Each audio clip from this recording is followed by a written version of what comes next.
And there's a certain degree of entitlement. I think people who are, in the religious groups like that, it's not the type of Christianity that I practice, but I think that they're entitled, and that entitlement comes from a supremacy, a white supremacy.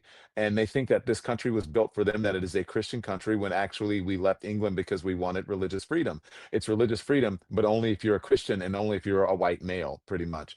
And so, yeah, I absolutely 100%, but it's an intimidation tactic.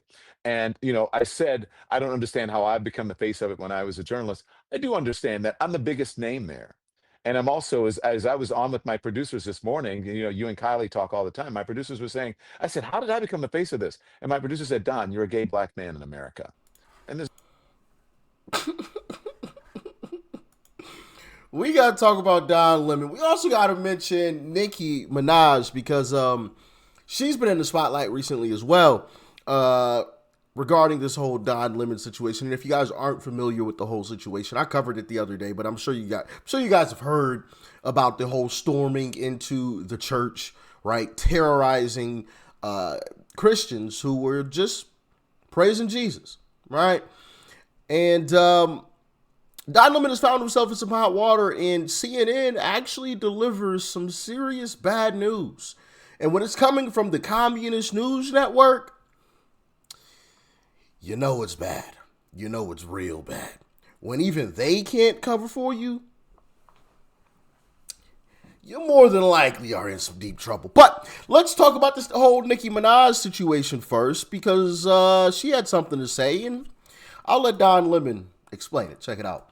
So people have been asking me about responding to Nicki Minaj's unhinged, homophobic tweet about me. I usually don't respond to this stuff, but let me just say this. Nicki Minaj, stop talking about shit for which you know nothing about. This is out of your depth, by the way, and you are a homophobic bigot. You don't care about African Americans, and you're not an African American. From what I know, you are reportedly an It's funny how they always go to the name calling, right? It's always, oh, you're homophobic, or you're racist, or you're this, or you're that.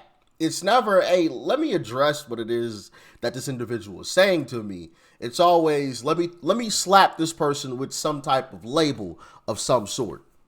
And for a while, listen, it worked. For a while back in the day, you guys remember when cancel culture was all the rage? For a while, it worked. But now, nobody cares. Because everyone who disagrees with the Democrat Party is labeled something. We're all labeled one of the ist or phobes or whatever. It's crazy. Now, I want to play this message from a good friend of ours. Check it out. Minaj is different because Nicki Minaj can't be controlled by the masters of the universe. They tried. Know what Joe Rogan and Nicki Minaj have in common? They're not controlled by corporate oligarchs. They're not like Don Lemon because Nicki Minaj, just like Goldman Sachs, she's too big to fail. They can't cancel her. I do have to say I have great amounts of respect for Nicki Minaj after the last couple of days. Listen. Rest in peace to a legend, man. Rest in peace to an absolute legend. That was Charlie Kirk back in 2021. Because I know some of you were confused, like, whoa, what happened? Where'd you get this? Where'd you get this, Rich? That was a clip from 2021 of Charlie Kirk. Yeah. Once again, rest in peace to an absolute legend. An absolute legend, man. Gone, but will never be forgotten. Yeah, she can't be controlled by the oligarchs. She can't be controlled by the system. Unlike people like Don Lemon, of course. Now, I want to play the sister that I really enjoy listening to, because she is absolutely hilarious. Absolutely hilarious. Check out what she had to say in response to Don Lemon.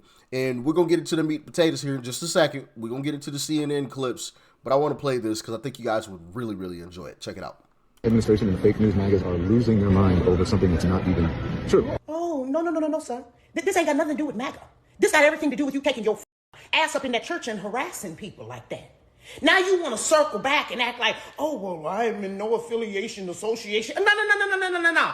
You are in 110% corroboration with the Democratic Party that is causing more and more and more problems. You, by the way, who keeps saying that white people are devils, but you married to a white man. So does that make you the devil's broad? I'm trying to understand, what is it exactly that you are doing, and what is it exactly that you want us to think that you're doing? You are opposition to any and everything that is successful in this country. Anything that is trying to get this country together, you are in direct opposition of. And that's facts. You know what? You know what's also hilarious about this entire situation, especially with, some Democrats like Ilhan Omar, AOC, Kamala Harris, right? These folks will try to convince you that white people are the devil. White people are the worst things ever. And yet, you got somebody like Don Lemon who loves white meat. How does that even make sense? How do you square that? You go home at night and take white meat, but then you get in front of a camera and say that white people are racist. So what? Your white man beats you at night? I'm confused. This is a genuine question. Because, like I said, they get in front of the camera and try to convince us all that all white people are like the worst things ever.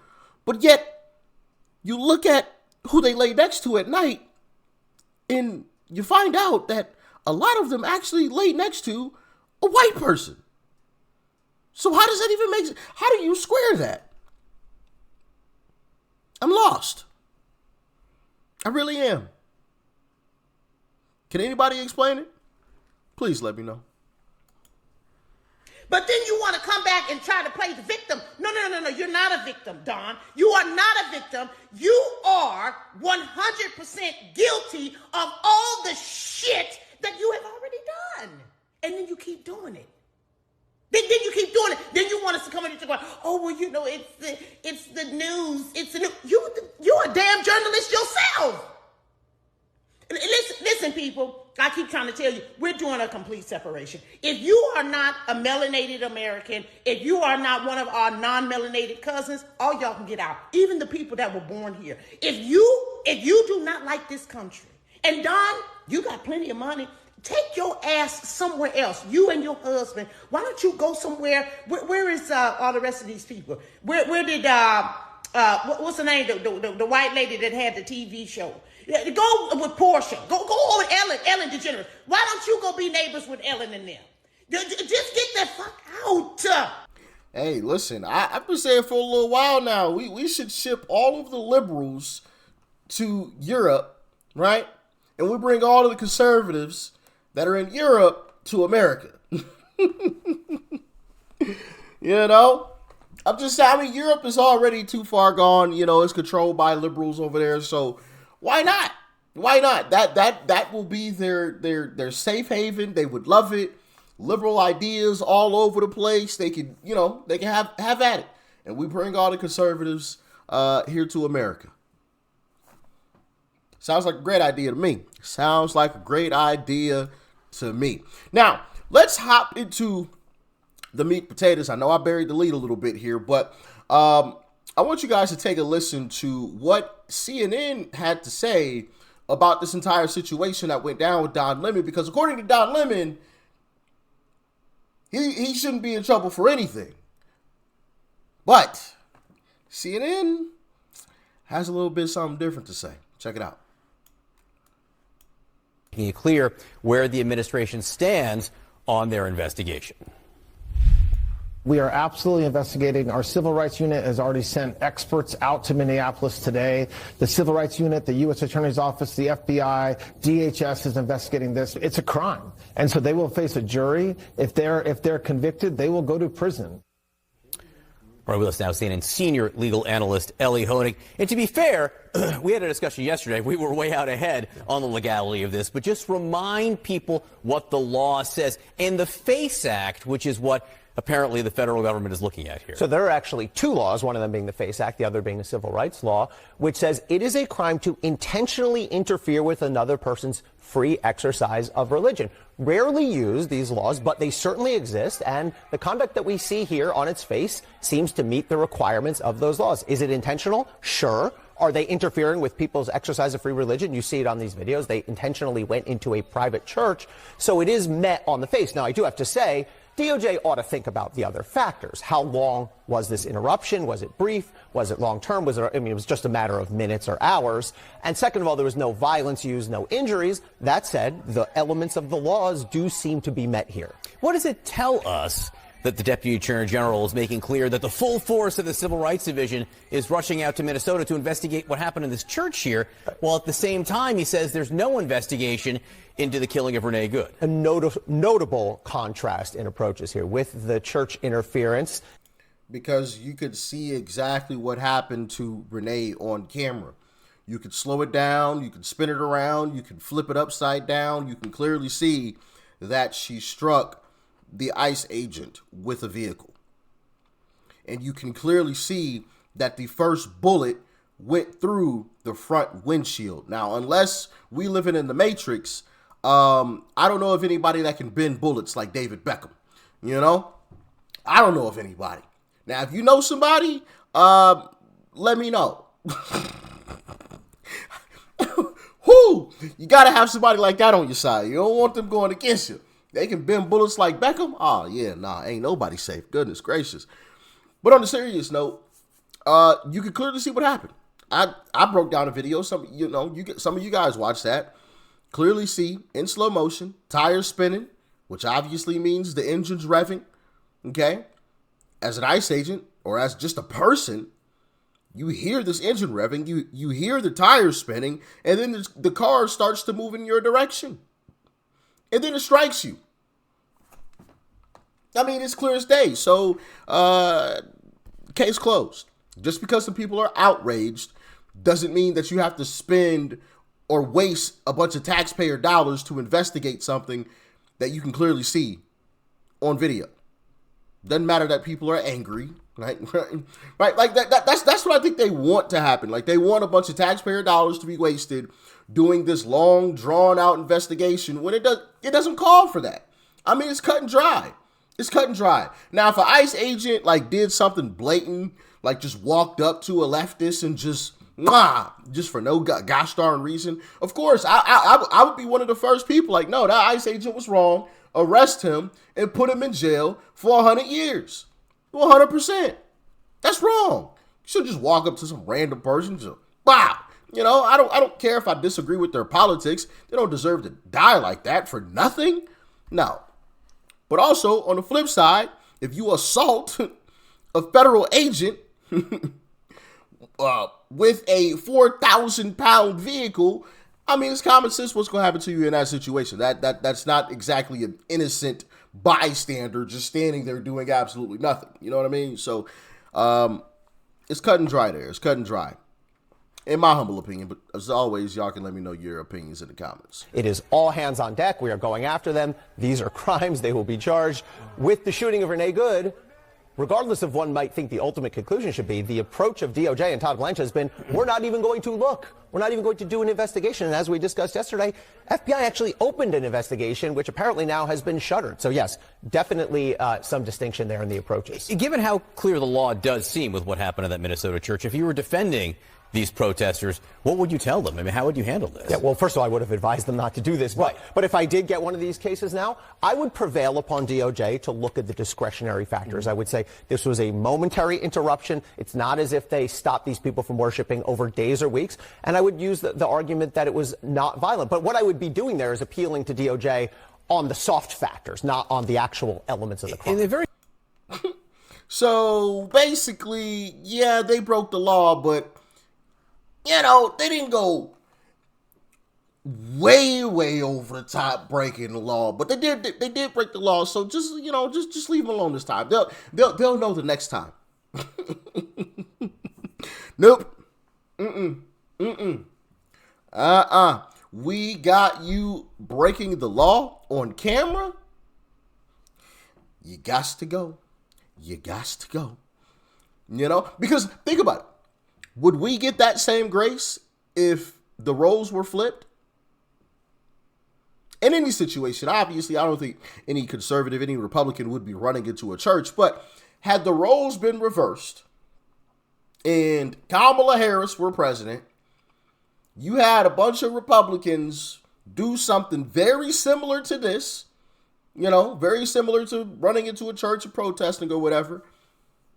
So technically breaking the law, not violent, not doing nothing too crazy, but technically broke the law. Do you think Democrats would say, you know what, just leave them alone. They'll know the next time. Hell no, they wouldn't. They would be screaming for arrest all over the place. You better lock up these Nazis. So, an eye for an eye. Y'all should get locked up too. Simple and plain. Now, I also want to play this other clip because CNN was talking about it again with a legal contributor, and take a listen to what she had to say about the legality of this whole situation. What does the law say about protesting in a church like this? Yeah, the law says that these protesters are in trouble.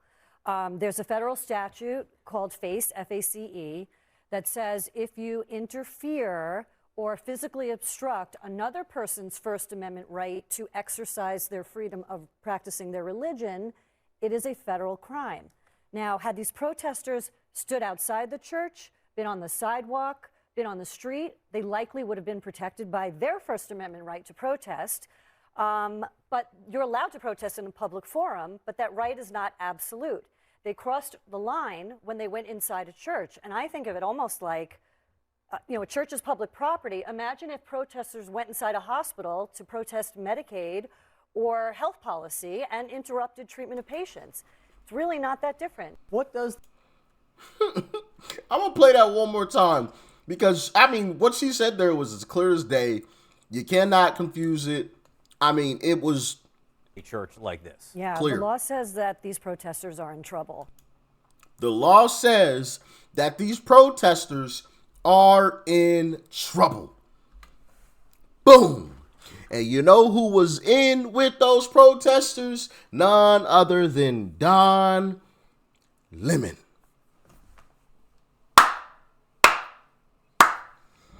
Let's go. Let's go. The more you F around, the more you gonna find out. Don Lemon shall be arrested very, very soon. Very, very soon. He better hope there is a very, very liberal jury, which he might get.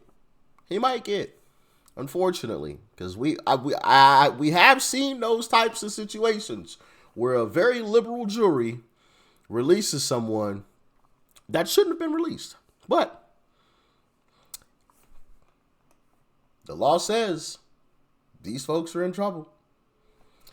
Y'all let me know your thoughts and your opinions in the comments. Stay safe out there. Peace and love. I'm out.